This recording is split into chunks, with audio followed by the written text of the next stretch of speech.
এখনো অচলাবস্থা কাটেনি খুলনা প্রকৌশল ও প্রযুক্তি বিশ্ববিদ্যালয়ে। ক্যাম্পাস খুললেও শুরু হয়নি ক্লাস। বিষয়টি সমাধানে বৈঠকে বসেছে উপাচার্য। সকাল 10টায় শিক্ষার্থীদের সাথে বৈঠকে বসেন নবনিযুক্ত অন্তর্বর্তীকালীন উপাচার্য অধ্যাপক ডক্টর মোহাম্মদ হযরত আলী। এছাড়া পরবর্তী করণীয় নির্ধারণে বেলা 11টায় সাধারণ সভায় বসেছে শিক্ষক সমিতি। গত 18 ফেব্রুয়ারি কুয়েট ছাত্র দলের নেতাকর্মী ও বহিরাগতদের সাথে শিক্ষার্থীদের সংঘর্ষে আহত হন 1.5 শতাধিক। এরপর তৎকালীন উপাচার্য সহ কয়েকজন শিক্ষককে লাঞ্ছিত করে কিছু শিক্ষার্থী। ওই দিন থেকে বন্ধ রয়েছে ক্লাস পরীক্ষা। এ বিষয়ে আরো জানাতে কুয়েট থেকে সরাসরি যোগ দিচ্ছেন মামুন রেজা। মামুন, সবশেষ কি অবস্থা জানাবেন?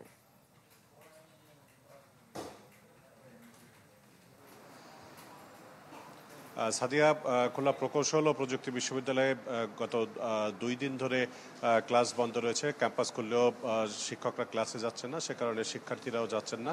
আর কুয়েটের অন্তর্বর্তীকালীন উপাচার্য তিনি সকাল 10টায় অডিটোরিয়ামে শিক্ষার্থীদের নিয়ে সভা শুরু করেছেন এবং সভার শুরুর দিকে তিনি শিক্ষার্থীদেরকে এই সংকট নিরসনের জন্য আন্তরিক হওয়ার আহ্বান জানান এবং শিক্ষার্থীদের ক্লাসে ফেরার অনুরোধ জানান।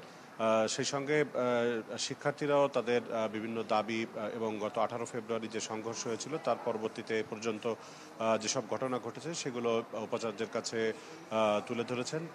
সেই সভাটি এখনো পর্যন্ত চলছে। আর এর বাইরে কুয়েটের যে প্রশাসনিক ভবন, এই ভবনের সভাকক্ষে বেলা 11টা থেকে শিক্ষক সমিতি সাধারণ সভা করছে। এখানে প্রায় 200-রও বেশি শিক্ষক তারা উপস্থিত রয়েছেন। কয়েকজন শিক্ষকের সঙ্গে আমরা কথা বলেছি, তারা বলছেন যে যতক্ষণ পর্যন্ত যারা যেসব শিক্ষার্থী শিক্ষকদের উপর হামলা করেছিল তাদের শাস্তি না হওয়া পর্যন্ত তারা ক্লাসে না ফেরার জন্য মতামত দিয়েছেন। তবে এখনো পর্যন্ত চূড়ান্ত কোনো সিদ্ধান্ত হয়নি। শিক্ষক সমিতির সভাপতি এবং সাধারণ সম্পাদক জানিয়েছেন যে তারা সিদ্ধান্ত চূড়ান্ত করার পর গণমাধ্যমের সঙ্গে কথা বলবেন।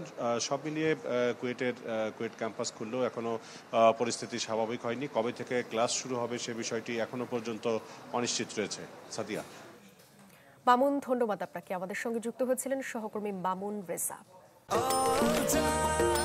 নিশ্চিন্তে খান স্বাস্থ্যকর অল টাইম পান। All time healthy life.